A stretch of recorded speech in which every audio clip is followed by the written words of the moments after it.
Student next है इसका question number 2 जिसमें लिखा हुआ है write the following as a single logarithm. आपने इसको सिंगल लॉग की शक्ल में इसको सिंप्लीफाई करना है। सो इसका फर्स्ट पार्ट है 1/2 log 25 प्लस 2 log 3। पहले स्टेप में आप ऐसा करें कि आप ये जो log के साथ लिखा हुआ है, पावर रूल क्या था कि अगर पावर हो तो सामने आ जाती है, बाहर आ जाती है, ठीक है। और अगर बाहर कोई वैल्यू लिखी हो तो हम उसको पावर भी बना सकते हैं। सो इसलिए ये जो 1/2 है हम इसको 1/2 को 25 की पावर बना देंगे। लॉग का रूल है ना, जैसे पावर बाहर निकालते हैं वैसे ही हमने उस पावर को अब वापस 25 के ऊपर लिख दिया। अगले स्टेप नेक्स्ट आप क्या इसको लिखो प्लस ये जो 2 लिखा हुआ है, अगेन इस 2 को भी आप लॉग लिखें, 3 लिखें और इस 2 को भी पावर बना दें 3 की पावर 2। अब नेक्स्ट स्टेप में लॉग ये जो 25 है आप इसको लिख सकते हो 5 की पावर 2 और 1/2 को इससे मल्टीप्लाई कर दें, दरमियान में प्लस लॉग 3 की पावर 2 का मतलब क्या होता है 9। नेक्स्ट स्टेप में आप इसको लिख सकते हो लॉग 2 से 2 कैंसिल, यहां पे बच गया 5 प्लस और लॉग के साथ बच गया 9।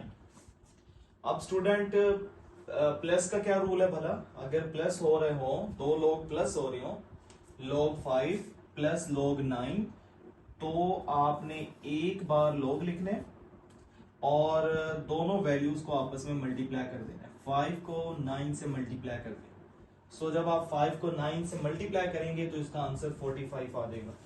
सो स्टूडेंट ये आ जाएगा log 9 5 द 45। सो ये हमारा फर्स्ट पार्ट सॉल्व हो गया। नेक्स्ट है इसका पार्ट नंबर 2। स्टूडेंट इसमें लिखा हुआ है log 9 माइनस log 1/3।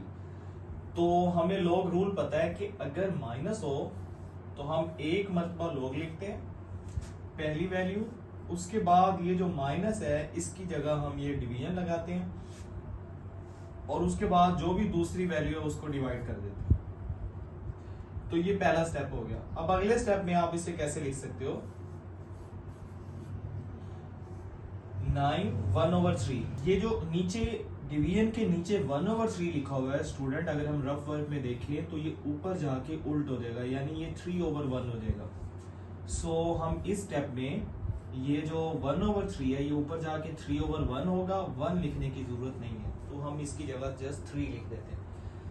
और इन नेक्स्ट स्टेप 9 को 3 से मल्टीप्लाई करें तो 27 आ जाएगा। सो ये हमारा सेकंड पार्ट सॉल्व हो गया। नेक्स्ट है इसका पार्ट नंबर 3। स्टूडेंट इसमें न्यू रूल यूज होगा जो कि चौथा लॉ है, इसको कहते हैं बेस लॉ यानी चेंज ऑफ बेस लॉ।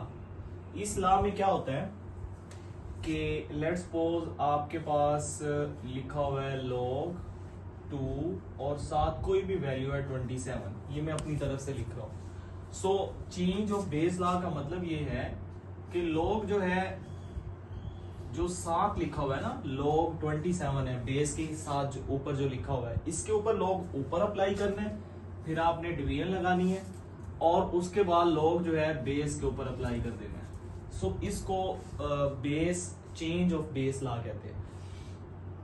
अब आपने इन दोनों पे यही लॉ अप्लाई करना है। सबसे पहले आपने log जो बेस के ऊपर लिखा हुआ है इसके ऊपर अप्लाई करना है log, ठीक है, फिर ओवर, फिर आपने log लिखना है और बेस के ऊपर अप्लाई कर देना है और इस डॉट का मतलब है आपने मल्टीप्लाई लिखना है। उसके बाद अगेन आपने log जो बेस के ऊपर लिखा हुआ है उस पे अप्लाई करना है यानी 5 की पावर 3 पे, ओवर log आपने फिर बेस के ऊपर अप्लाई करना है जो कि है a। इसे मैं अगेन रिपीट कर देता हूं कि आपने log सामने वाली वैल्यू पे अप्लाई करना है और ओवर log बेस के ऊपर अप्लाई करना है। इधर भी आपने यही काम करना है, log सामने वाली वैल्यू पे अप्लाई करना है, ओवर log बेस पे अप्लाई करना है। अगले स्टेप में ये log b वैसे लिखें, ये जो पावर 2 लिखा हुआ है ये स्टार्ट में आ जाएगी, उसके बाद मल्टीप्लाई डिवाइड आपके पास जो बच रहा है वो है log 5। मल्टीप्लाई के बाद स्टूडेंट log 5 की पावर 3 है तो ये जो 3 लिखा हुआ है ये स्टार्ट में आ जाएगा और इसके साथ बच जाएगा log 5 ओवर log a। ये आपने वैसे लिख दिया, log 5 से log 5 कैंसल। उसके बाद आपके पास बचेगा, ऊपर बच गया 2 log b और नीचे बच गया log a। स्टूडेंट अब आपने रिवर्स स्टेप करना है। रिवर्स स्टेप क्या होता है कि जैसे ये लिखा हुआ है log 27, ये सामने आ जाएगा और जो log नीचे 2 लिखा हुआ है ओवर के नीचे, वो बेस बन जाएगा। सो इन दोनों की जगह ये जो दोनों log हैं, आप ये 2 वैसे लिखें, एक बार log लिखें। अब जो ऊपर लिखा हुआ है, डिवीजन के ऊपर लिखा हुआ है, इस ओवर के ऊपर लिखा हुआ है, वो साथ आ जाएगा, सामने आ जाएगा। और जो नीचे लिखा हुआ है, ये ए लिखा हुआ है नीचे, ये बेस बन जाएगी। ए जो है इसको बेस बना दो। सो ये आपका पार्ट नंबर 3 सोल्व होगा। नेक्स्ट है इसका पार्ट नंबर 4। पार्ट नंबर 4 में स्टूडेंट लिखा हुआ है 2 log 3x plus log 3y। पहले स्टेप में आप 2 जो है, ये जो 2 लिखा हुआ है log से पहले, इसको पावर में ले जाए, यानी आप लिखें log 3x की पावर 2। ठीक है, ये आपने पावर बना दी। उसके साथ आ गया log 3 और उसके साथ y। अब स्टूडेंट हमें पता है कि अगर प्लस हो तो एक मर्तबा log लिख के दोनों वैल्यूज को आपस में मल्टीप्लाई कर देंगे। तो ये log 3 हम वैसे लिखेंगे एक दफा। पहली वैल्यू क्या है, एक्स स्क्वायर, ये मल्टीप्लाई हो जाएगा क्योंकि दरमियान में प्लस है y के साथ। सो अब आप इसको थोड़ा सा सिंप्लीफाई फॉर्म में लिख लें। आप इसे लिखें एक्स स्क्वायर और उसके साथ y। सो ये हमारा 4th पार्ट सोल्व हो गया। नेक्स्ट है student part number 5, 4 log 5x minus log 5y plus log 5z।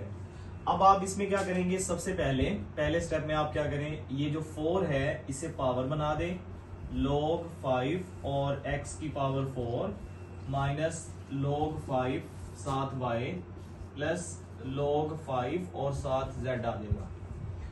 अब ये जो पहले 2 log लिखे हुए हैं जिनके दरमियान माइनस है, हमने ये रूल पढ़ा हुआ है कि आप इसको डिवाइड में लिख सकते हैं। तो आप एक मर्तबा लिखेंगे log 5 क्योंकि इन दोनों के दरमियान माइनस है, ऊपर आ जाएगा x4 और ओवर नीचे क्या आ जाएगा, जो दूसरी वैल्यू है जो कि है y।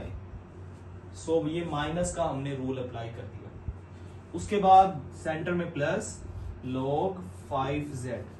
अब हम सेकंड रूल अप्लाई करेंगे। अगेन ये एक log है, सेंटर में प्लस है और फिर log है, तो फिर हम दोबारा से एक मर्तबा log लिखेंगे।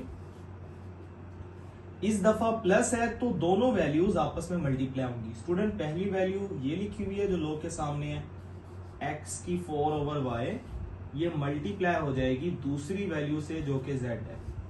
सो अगर आप इसको सिंप्लीफाई फॉर्म में लिखे तो आप यूं लिखेंगे x की 4z ओवर y। सो ये हमारा पार्ट नंबर 5 सोल्व हो गया। स्टूडेंट नेक्स्ट है पार्ट नंबर 6। पार्ट नंबर 6 में नेचुरल लॉग यूज हो रहा है। तो ये जो नेचुरल लॉग है इसकी बेस e होती है और ये जो लॉग है इसकी बेस 10 होती है। ये इन दोनों का डिफरेंस है जो कि बुक में गिवन है। ये डिफरेंस शॉर्ट में भी आ सकता है।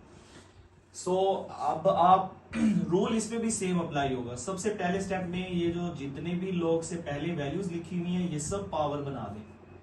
ये जो 2 है ये a की पावर बन गया, ये जो 3 लिखा हुआ है ये आप b की पावर बना दें और ये जो 4 लिखा हुआ है ये c की पावर बना दें।